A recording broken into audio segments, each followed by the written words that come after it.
हाँ तो मेरे प्यारे भाई बहन, आप सभी को नमस्कार। सब कैसे हैं? अच्छे हैं? चलो, कल हम कहाँ तक पढ़ाए थे? कल का लेक्चर, कल का जो क्लास था हाँ, कल हम ये बनाने दिए थे। कल हम ये बनाने दिए थे, बोले थे आप सबको बना के आना है। बना लिए आप लोग? बना लिए? बनाकर कमेंट कर दिए या नहीं? बनाकर कमेंट किए या नहीं? तो चलिए देखते हैं इसमें क्या ऐसा खास है जो तुम सबसे नहीं बना है। ऐसा तो कुछ खास है नहीं, सिंपल सा तो लग रहा है। एक आयताकार, क्या है? एक आयताकार सतह की लंबाई दिया हुआ है 4661 मीटर एवं चौड़ाई दिया हुआ है 3318 मीटर। इसके संपूर्ण क्षेत्रफल यानी जो आयताकार दिया हुआ है, इसके संपूर्ण क्षेत्रफल वर्गाकार टाइल्स लगाना, यानी वर्गाकार टाइल्स लगाना है। संपूर्ण क्षेत्रफल वर्गाकार टाइल्स लगाना, वर्गाकार टाइल्स लगाना बिछाना, यानी वर्गाकार टाइल्स बिछाना है। इस टाइल्स की लंबाई क्या होगी? यानी जब हम इस पर तो वर्गाकार टाइल्स बिछाएंगे, वर्गाकार टाइल्स बिछाएंगे तो इस टाइल्स का लंबाई क्या होगा? इस टाइल्स की लंबाई ज्ञात कीजिए, यानी यही टाइल्स की लंबाई ज्ञात कीजिए। यानी पूरा, यानी एक आयताकार है, यानी आयताकार सतह है, और इस आयताकार सतह है और इस लंबाई, लेंथ और चौड़ाई दिया हुआ है। चौड़ाई ये हो गया, लंबाई दिया हुआ है 4661 मीटर। 4661 मीटर और चौड़ाई दिया हुआ है 3318 मीटर। इसके संपूर्ण क्षेत्रफल वर्गाकार टाइल्स बिछाना, तो पहले वर्गाकार टाइल्स बिछाना। तो एक ऐसा वर्ग टाइल्स, यानी प्रश्न के अनुसार, प्रश्न जो बोल रहा है, हम एक ऐसा वर्गाकार टाइल्स बनाएंगे कि दोनों को संपूर्ण, इसका भी और इसका भी संपूर्ण विभाजित कर दे। हम एक ऐसा टाइल्स बनाते हैं, ये टाइल्स कैसे बनेगा? ऐसे तो हम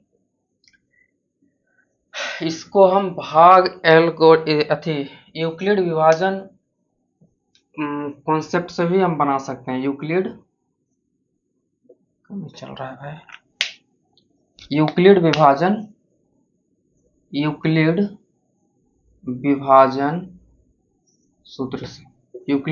सूत्र से भी हम इसे बना सकते हैं।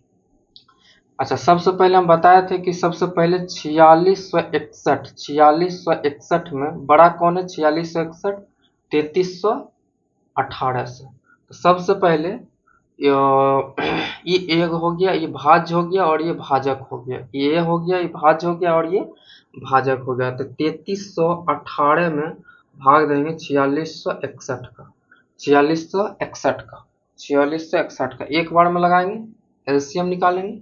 एक बार एचसीएफ निकालेंगे, एक बार में लगाएंगे 3318, 8 3 11, 8 3 11, 6 में से 5 में से गया 4, 5 में से गया 4, और ये हो गया 6 में से 3 गया 3, 6 में से 3 गया 3, 4 में से गया 1, 1343 में 3318 घटाएंगे, 3318 में फिर भाग देंगे। तो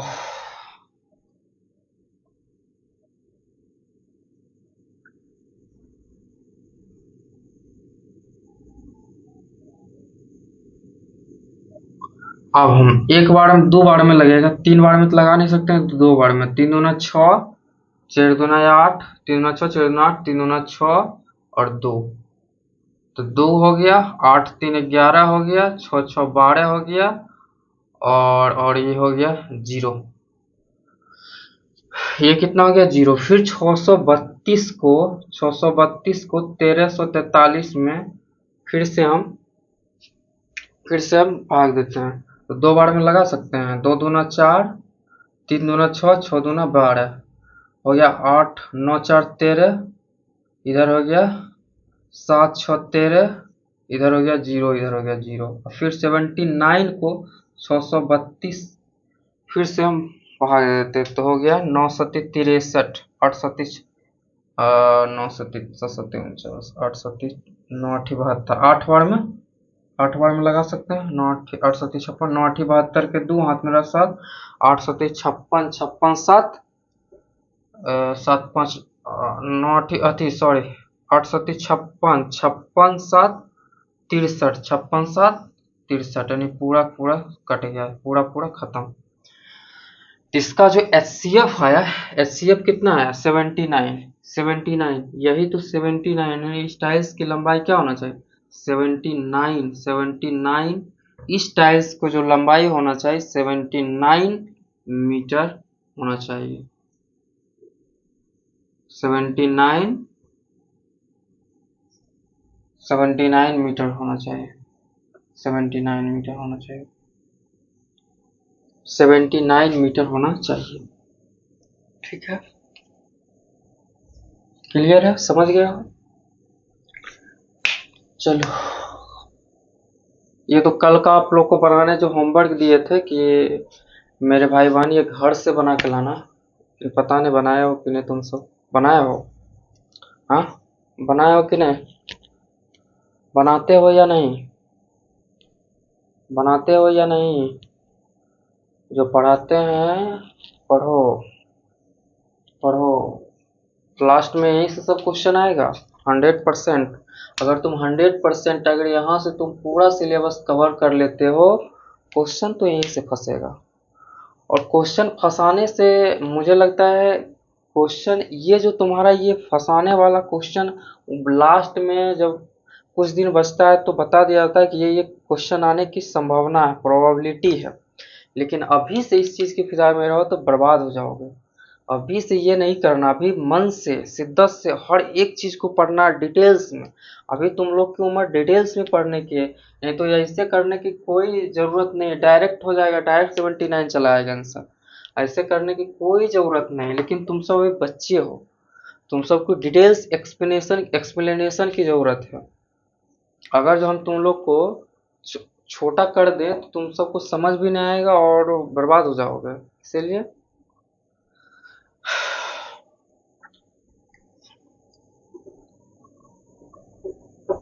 चलिए, अगला सवाल ये दिए थे, और सवाल बोले थे, और सवाल हल करना है इस पर। हाँ, यूक्लिड विभाजन सूत्र पर। और यूक्लिड साहब तो बड़ी खतरनाक कॉन्सेप्ट दिए हैं, उस कॉन्सेप्ट का पता नहीं कहाँ यूज है, लेकिन दिए हैं।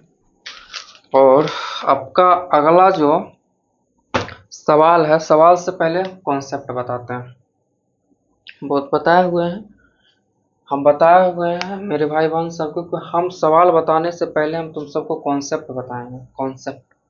कॉन्सेप्ट बताएंगे, उसके बाद हम चीज़ों को आगे बढ़ाएंगे। तो पहला कॉन्सेप्ट क्या है आज का? जो कॉन्सेप्ट है आज है प्राइम फैक्टर, अभाज्य गुणनखंड। अभाज्य गुणनखंड आज का जो है अभाज्य गुणनखंड। अभाज्य गुणनखंड प्राइम, इंक खत्म हो गया है। प्राइम फैक्टर, अभाज्य गुणनखंड यानी प्राइम फैक्टर्स। इंक खत्म हो गया और इंक है नहीं, फिर भी आज हम क्लास ले रहे हैं। अभी तो रात है, आज हम रात को क्लास ले रहे हैं। लगभग 11 साढ़े 11 12 बजता होगा आज की क्लास। 12 बजे तुम्हारा रिकॉर्ड कर रहे हैं, तो अभी इंक लाने की कोई सुविधा है नहीं। तो अभी जो होगा हम इसी से पढ़ाएंगे। इंक खत्म हो जाएगा, थोड़ा सा आज कम क्लास लेंगे। 1 घंटा से 1 घंटा 10 15 मिनट लेते हैं। आज थोड़ा कम क्लास लेंगे। क्योंकि इंक ही नहीं तो कैसे क्लास लेंगे, तुम सब क्या बताएंगे ऐसे? ऐसे थोड़ के साइंस आर्ट्स पेपर है कि बिना कलम का है, बिना कलम के चल ही नहीं सकता मैथ हम मैथमेटिक्स। तो आभाज गुणनखंड यानी आभाज गुणनखंड में ही इसी में पूरा कॉन्सेप्ट छुपा हुआ है। आभाज गुणनखंड में पूरा कॉन्सेप्ट छुपा हुआ है। आभाज गुणनखंड, आभाज गुणनखंड ये भी नहीं चल रहा है, ये भी नहीं चल रहा है, ये सब पूरा खत्म ही हो गया, पूरा खत्म ही हो गया क्या?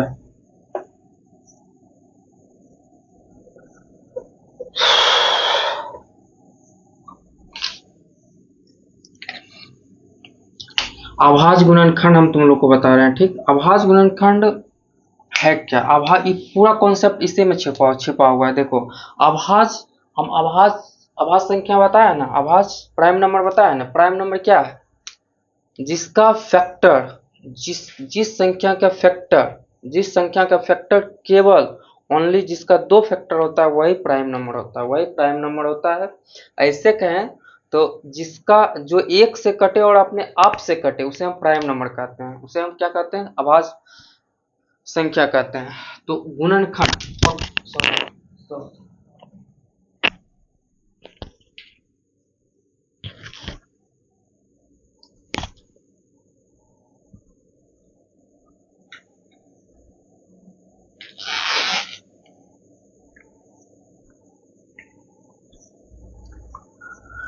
हाँ तो क्या बता रहे थे?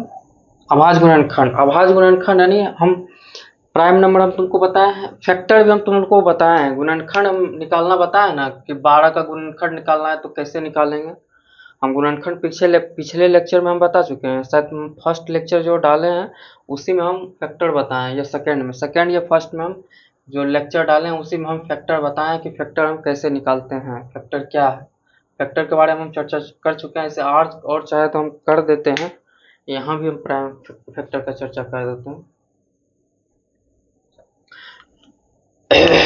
फैक्टर जैसे कि 12 का फैक्टर निकालना है, 12 का फैक्टर निकालना है तो कैसे निकालेंगे? 1, 12, 2, 6 और 3, 4, 4, 3। अब जब रिपीट होने लगा तो इससे ज्यादा नहीं, इसका फैक्टर जो होगा 1, 2, 3, 4, 5, 6 यानी टोटल 12 का टोटल 6 फैक्टर होगा। कितना होगा? टोटल 6 फैक्टर होगा, यही फैक्टर है। और अभाज्य गुणनखंड, अभाज्य यानी प्राइम जो फैक्टर है, कोई भी संख्या का प्राइम फैक्टर निकालेंगे, जो अभाज्य संख्या रहेगा हम उसी से भाग देंगे और प्राइम नंबर से ही भाग देंगे। ऐसा नहीं कि सम संख्या से भाग दे देंगे, विषम संख्या से भाग दे देंगे, नहीं, सिर्फ और सिर्फ प्राइम अभाज्य संख्या यानी प्राइम नंबर से ही हम भाग देंगे, प्राइम नंबर से ही भाग देंगे। जैसे प्राइम नंबर क्या है? प्राइम नंबर क्या है? जैसे कि मान लो 2 चल नहीं रहा, लगता है क्लास नहीं हो पाएगा। 3 2 3 5 7 विजिबल है, दिखाई दे रहा है सब लोग को? 2 3 5 7 9 10 11 यानी ETC, इसी से हम भाग देंगे। इसी को हम आभाज्य गुणनखंड कहते हैं, इसी को हम क्या कहते हैं? आभाज्य गुणनखंड कहते हैं, इसी को हम आभाज्य गुणनखंड कहते हैं। जैसे एक एग्जाम्पल लेते हैं, जैसे मान लो एक से जैसे 24 का अभाज्य गुणनखंड निकालना है। मान लो 24 का अभाज्य गुणनखंड निकालना है तो इसका सबसे पहले प्राइम नंबर 2 सबसे कम, 2 से पहले हम इसको भगा देंगे। 2 से 12 दूना 24 फैक्टर, 2 से भगा देंगे 12 दूना 24, फिर 2 से करेंगे 6, फिर 2 से करेंगे 3, खत्म। यानी इसका जो आया कितना आया? 2 आया, 2 पर पावर 3 गुना 3 आया, यही हुआ प्राइम फैक्टर। इसी को हम कहते हैं प्राइम फैक्टर, इसी को हम क्या कहते हैं? Prime factor. 2 से भगा दिए, 2 से 12, 2 से 6, 2 से 3, इसी को हम प्राइम फैक्टर कहते हैं, इसी को हम प्राइम गुणनखंड कहते हैं। इसी को हम खंड किए, प्राइम से खंड किए। देखो 2 से 12, 2 से 6, 2 से 3, समझ गए हो? तो कुछ प्रश्न है, कुछ सवाल सॉल्व करते हैं इस पे। सवाल सॉल्व करते हैं। सवाल है, अब तो थोड़ा ज़्यादा नहीं लिख पाएंगे, थोड़ा सा कम ही लिख पाएंगे। आवाज गुणनखंड 4320 का आवाज गुणनखंड निकालना है। आवाज निम्नलिखित संख्या, ऐसे हम पढ़ दे रहे हैं, लिख नहीं पाएंगे आज। कह रहा है प्रश्न, निम्नलिखित संख्याओं को आवाज गुणनखंड के गुणनफल के रूप में व्यक्त करें। निम्नलिखित संख्याओं को अभाज्य गुणनखंडों के गुणनफल के रूप में व्यक्त कीजिए। प्रश्न नंबर 1 है 4360, नहीं चल रहा है, नहीं दिखाई पड़ रहा होगा, विजिबल नहीं हो रहा होगा, मुझे पता है, क्लास स्टॉप करना होगा। विजिबल नहीं है, थोड़ा सा भी दिखाई नहीं दे रहा है।